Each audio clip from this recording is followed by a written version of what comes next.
Sa mga nagtatanong dyan kung kailan ba daw ako nag-umpisa mag-vlog, ito sasagutin ko na. Guys, samahan nyo ako ngayon. Samahan nyo na rin yung pimples ko.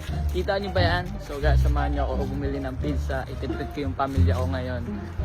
So, etong kinita ako sa pagsasell ng mga gamit kasi dito sana nagbebenta ako eh.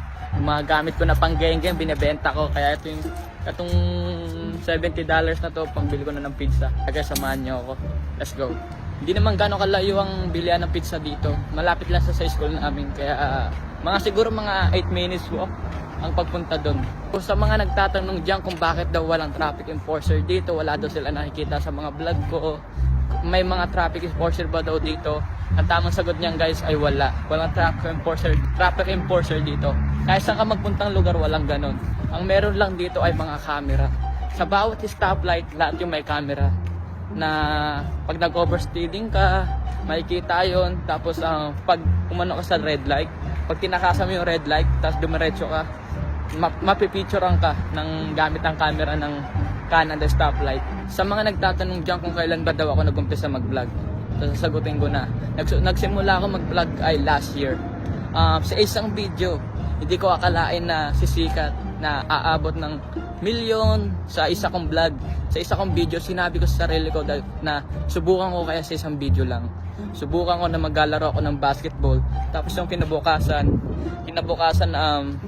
paggising ko, ayun, bumungad yung viewers. Hindi ko akalain na ganun.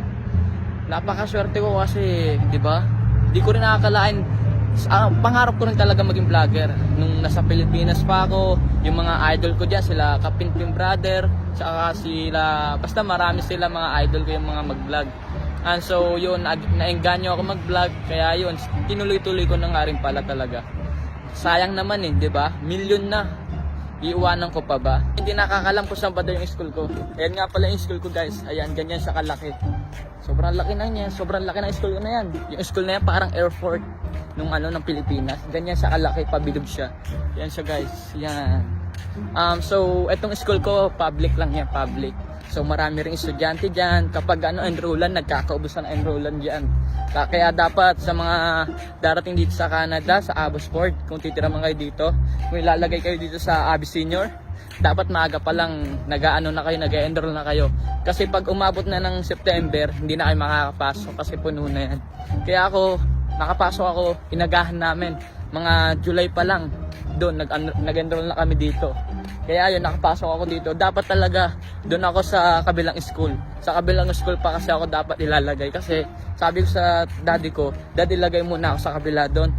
Sa kabilang school, sa middle school, sa grade 8. Sabi ko kasi dad, nakakatakot kasi kapag dito ako pumunta sa Abby Senior, baka kasi makakasama ko, mga magiging klase ko malalaki. Tapos malalaki pa sa akin. Ayun, pumunta kami doon. So, sabi sa amin sa office, tinanong yung age ko kung ilang taon na daw ako. Sabi ko ano pa lang ako, 14. Sinabi ko 14 ako. So nung pagkasabi ko ng 14 sa office, sabi daw punta daw kami dito sa schools, dito sa Abby Senior kasi tsaka yung 14 daw kasi pang grade 9 na yun dito. Kasi dito guys, binabase dito yung age dito. Kaya ako nakakapagtaka, di ba? Kasi dito binabase yung age. Sa Pilipinas, hindi ko lang alam kung binabase ba yung age. Dati talaga, hindi talaga ako marunong mag-English. Wala talaga akong alam sa English. Nung pagpunta ko dito, ang alam ko lang ay, how are you? Sabihin ko, pardon me. Ayun, tinuturo sa akin ng daddy ko. So, sinabihan ako ng tatay ko na mag-ano ako sa English Tagalog sa YouTube. Ginawa ko yun. So, at nung pumasok ako ng school, may unti akong alam. Tapos nung may mga nakilala kong mga ibang lahi, ang una ko talaga nakilala dito ay isang Pilipino na si RC. Ayun, shoutout sa RC, kaibigan ko yan. Si RC, may mga kaibigan siyang mga ibang lahi. So, yung lagi ako sumasama sa kanya, sila yung mga naging kaibigan ko. Nung naging kaibigan ko sila, lagi ko silang kausap ng mga puting mga kaibigan ko. Tapos, hindi ko alam yung mga sinasabi ko, pero yung mga sinasabi nila na paulit-ulit, tinatandaan ko yun. Minsan ginugoogle ko kung ano ba ibig sabihin nun. Yun, hanggang sa nalaman ko, unti-unti, sa isang taon pa lang medyo maano na ako sa English, marunong na rin ako. Kaya dapat dito talaga sa Canada, hindi ka pwedeng mahiya sa mga ibang lahi. Dapat makipag-communicate ka sa mga ibang lahi para hindi ka na nabubully o naho-homesick sa school, I mean sa school sick, yung mga ganun school sick, you know what I'm saying, yung ganun.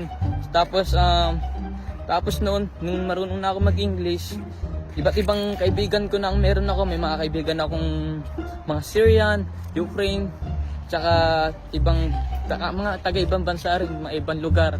Pero dito sila nag-aaral sa school. Basta pag dito talaga sa school ko, pag may mga bagong Pilipino, ginagawa ko, kinakausap ko, kinakaibigan ko yung mga Pilipino dito. Kaya dito sa school ko, kilala ako ng mga ibang lahi. Kahit ibang Pilipino, kilala ako dyan sa school na yan. Kasi nakikipagkaibigan ako eh. Tsaka kilala nila ako bilang gang-gang. Gang-gang ako ng school ko, gang-gang. You know what I'm saying? Gang-gang.